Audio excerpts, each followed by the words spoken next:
So siguro, I think some of you have known of me through the misconceptions about me, and most of it is usually mayabang ako, red flag ako, or playboy. And honestly, it makes me sad. I mean, it's one of the comments that offend me the most because I feel like it's not fair to say that about someone and make that their mark in the industry, in the community. I don't like it. But anyways, I'm not perfect. Alam ko marami akong mistakes. And siguro, pag sinasabi nilang mayabang ako, I hope they realize rin na nahihirapan din naman ako. Siguro there's times na misinterpret ako, and it makes you sad because I never had the bad intention for them, nor do I want to step on people so that I get recognition or get fame. It's not my objective in this career, in my life. And one of me being close with me kasi ginagamit mo ako to make my way up.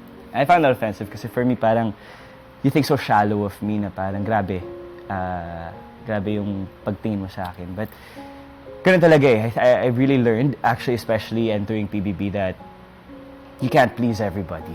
I mean, even dito sa bahay, we love each other, but there will be times na there will be conflicts. And siguro, kung sabihin man nila akong mayabang or kung ano pang sabihin nila, I just hope they take the time to get to know me better. Because the people that I am close with, I really love with all my heart. And there's times na kailangan ko magpaka-confident, magpaka-well put together because it's my only way to compose myself. And I think that relates to the next question of what I want people to know is nahihirapan din ako.